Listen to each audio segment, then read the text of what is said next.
Okay. All right. Let's bring in Hockey Insider, Rain Dregs podcast host Darren Dreger joins us this morning. If you're watching on YouTube, hammer the thumbs up for us. Boy, it was nice to get Leon Draisaitl back for the Edmonton Oilers.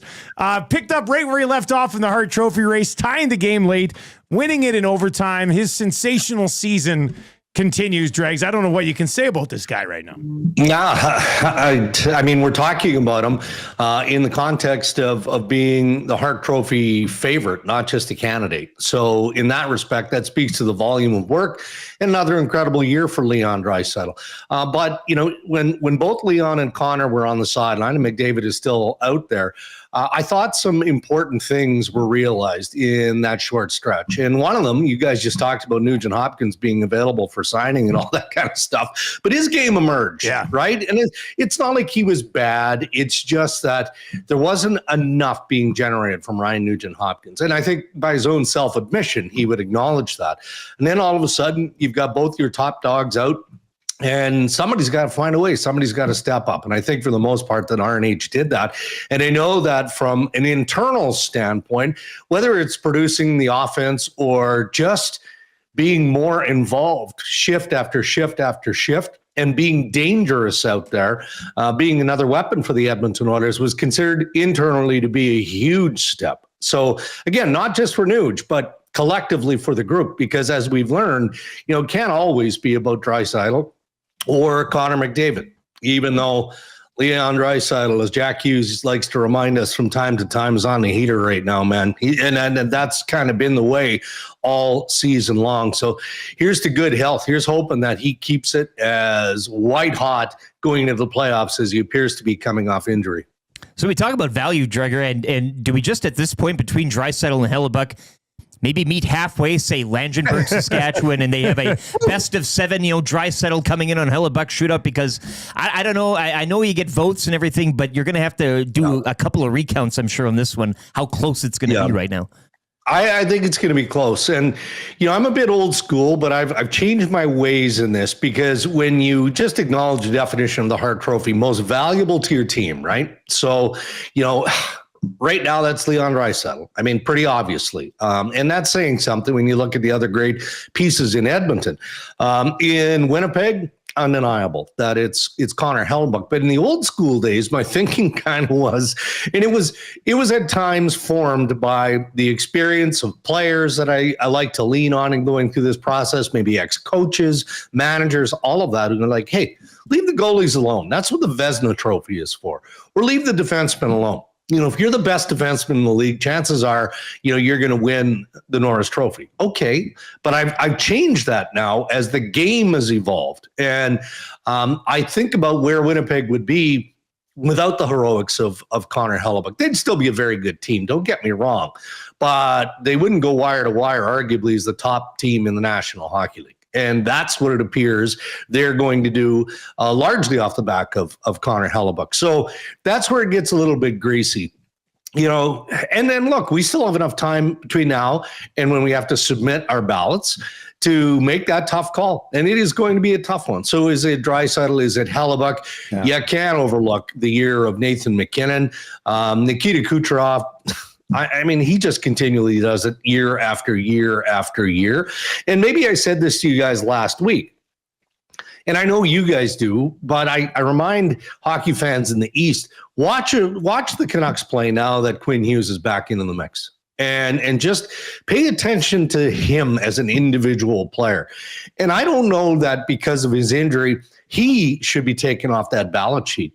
And I don't think I think he's going to creep onto mine as a 5, as a 4-5 guy. How can you not? I mean, he's when he's going, and that's on most nights when he's healthy, he is in that conversation with being the best player in the league, right up there with McDavid and Makar and Draisaitl and Hellebuck. So it's going to be a fun process to wind up. Really, really tough spot to be in for people voting on this year. Draisaitl's run away with the Rocket Richard. Connor Hellebuck is 5 wins away from tying the all-time wins record in a season, 6 away from breaking it. So, I mean, they both had all-time Hart Trophy caliber seasons. We'll see how it ends up. Yeah, but everybody, Dusty, just to interject here, but everybody, you know, it's no different than how we analyzed, the Four Nations Face-Off Championship game. Well, Connor Hellebuyck has never been there when the Winnipeg Jets need him to win that big game. BS. Like, I mean, that you can hang that on any player in the league, based on the team success, right? I mean, that's just the nature of being the best in your position, and Hellebuyck most definitely is that. So and again, there are some coming out of the Four Nations that said, well, he was fine, he was good. They didn't lose because of Hellebuyck, but he didn't win that game for them. All right, okay, that's what we do when in certain media sectors. We analyze, we hunt down the negative, and in this case, it's a loss. And we forget sometimes the positive. You forget about the saves that he made in that game. You just think that, well, if he'd made one more, then maybe that's the difference maker. And I don't subscribe to that theory when I think of Hellebuyck. Yeah, if Connor Hellebuyck could stop the best player in the world wide open right in front of him.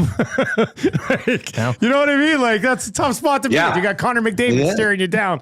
The game on the line. I don't know how many people are going to try to blame that on him. So we watched the Oilers and Flames over the weekend, and Calgary's, been grinding it out here all season. And, they might not get to where they want to be, but the fact that they've elevated Dustin Wolf this year and he's had the type of season he's had has to be, almost worth it, I think, for Flames fans to know that you've got this guy now between the pipes moving forward. Yeah, there's been a lot of positives around the Calgary Flames, and I don't know that the Flames fan base will feel that way today as they're on the outside of the postseason picture, obviously. But when you think back to the start of the year, and many of us wondering and even questioning the direction of Greg Conroy, and to agree ownership, thinking, okay, well, maybe they're better off to find a way to move Nazem Kadri, and it wouldn't have been hard. Given the center market, it wouldn't have been hard. It would not have been. Huberdeau gets a little bit more complicated. I'm talking about the long-term bigger deals, because the sense was going into the season, maybe Calgary needed more of a renovation. And how do you do that when you've got two top guys like that under contract with what they have? And then there was the goaltender move, of course, with Markstrom ending up in New Jersey. And you sit there and go, okay, well, is that position going to be one of weakness? But they obviously knew that Dustin Wolf was ready. And they would know that from what they saw, developmentally in the American League and whatnot. But the NHL is a different beast. And I wouldn't say that he's proven the naysayers, completely wrong yet. He's had a real good year, and I agree with you, Dusty. There's reason to build around this kid, and there's no reason to think that he's not going to continue to have seasons like the one that he's having this year. But I'm curious now to see what Conroy can do in the offseason, to see how aggressive he's going to be, how many stones he's going to flip over. Does that include the idea of trying to offer sheet one of the many restricted free agent pieces, the young players who could be available? And what does that look like? And is there another team like Edmonton was last year caught with no recourse? Right? That's what it was. And I think Conroy and the Calgary Flames are going to be aggressive on all fronts, as aggressive as any team in the league. Darren Dreger with us on the show this morning. The Oilers kick off a 4-game road trip that does have stops in Vegas tomorrow, Los Angeles over the weekend. Obviously, San Jose and Anaheim will be in the mix here as well. Connor McDavid is not traveling with the team, and Stuart Skinner either. Pickard was really good on Saturday night, but how concerned? And look, Skinner struggled for the last 2 months. He's kind of like whipping boy with the fan base right now.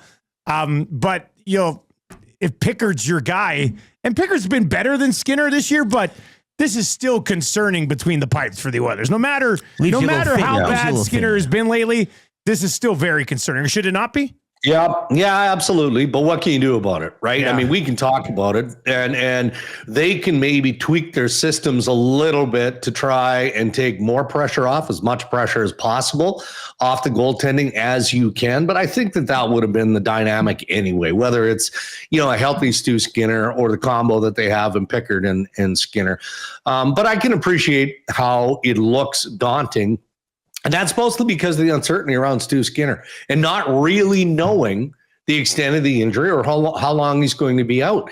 Now, you do have a handful of games that are remaining in this regular season. So I'm sure Edmonton is going to take as much advantage of it as they can with all those players that are dinged up with something. If you're probably just past the midway point of the regular season. Maybe they don't feel like they have to be as careful or as cautious, more so with McDavid than Skinner. I mean, if Skinner, it appears it's a head-related injury. Yeah. I mean, it's pretty obvious, right? So with that, there's so many different elements of sensitivity and uncertainty. So you have to be more cautious there. But I think that the Oil are just simply taking advantage of the remainder of the regular season. In a perfect world, you get those guys back, both the goalie and the captain, with 3-4 games. 5 would be great. Give them a week and a half to ramp things back up. Exactly. But if neither one of those players is in that position at that point, then I think the concern, especially with the goalie, starts to amp up and get a little bit more real at that stage. Do you think Trent Frederic's going to be worth the wait, Dregs? Well, I'm biased. I like the kid in so many different ways. Watched a lot of Boston Bruins hockey because one of my best pals on the planet, his son, Matthew Patra, plays for the Bruins, and now he's playing in Providence. And Frederic often was a line mate of Matty Patra, right? He plays the game right way. He does. There's a lot of bite in his game. He can shoot the puck. He scores. He goes into the tough areas. He can skate. There's a lot to like about him. There's a lot to like. I didn't understand why the Boston Bruins didn't do everything within their power to try and extend him. Yeah, get him signed. And keep him as a young piece. But they got good asset in return. So is he going to be worth the wait? I think he will be. But let's be careful and not to expect that he's a game changer. I think he is a terrific support player, and he's young, so he'll get better as he continues to develop. Darren, heading into the weekend, the Blues had won 8 in a row, albeit 3 of those wins were against Nashville, 1 against Chicago, whatever. And you take them as they come, but 2-1 over the Avs on Saturday. They've gone from hunting down a wild card spot, securing a wild card spot. Do you see them playing their way into that top 3 in the Central when it's all said? They got another game against the Avalanche too, I think. Where is it here? Next Saturday at home. Hard to bet against them. Hard to bet against them. And then you have the recency bias too, which is a while ago. Was it 2019? Is this the same team? Is it the same magical formula where they basically ran the table from the midpoint of the year on? Well, this team isn't that team, but there's a ton of positives again across the board. You look at the 2 former Oilers who have been, certain nights game changers, certainly added a ton of depth to the blue line and up front in Holloway and Broberg. The Blues have been incredibly patient with developing young stars and Thomas and Jordan Kyrou. And then you've got the older guard that are in the mix there too, right? And I think I've told this story with you guys before, but I remember reporting on this in January when Doug Armstrong, the general manager, went into that dressing room and he didn't even want me to talk about it and was annoyed that I found out about it. But he basically told everybody in that room, hey, we're at a crossroads here. I don't care what your contract looks like. Doesn't matter if it says no trade, no move. I'll find a way. You guys either have to start playing better or we have no choice. We're going to have to disassemble this roster and go into an R mode. Retool, rebuild, renovate, call whatever you will. And it feels like from that point forward, maybe the leadership core of the St. Louis Blues took over. And then you throw in the Four Nations and you throw in the role that Jordan Binnington played in helping Canada win gold. And, by the way, they dusted off Drew Bannister. At the time, I felt unfairly, and brought in Jim Montgomery, who was dispatched by the Boston Bruins. And he seems to be the perfect complement because he's a hell of a coach. So there's a lot of things that are leaning heavily in the favor of the St. Louis Blues. When the playoffs roll around, they lock down a spot.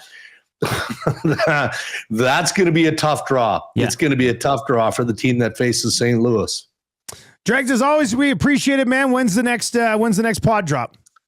Yeah, I think we're going to bang one out later this afternoon. We've been kind of back and forth with the LA Kings and head coach Jim Miller for several weeks now. So we're hoping to lock that down today. So if that happens, then it'll probably go out later this afternoon. Excellent, man. Enjoy the rest of your week, and we'll catch up next Monday.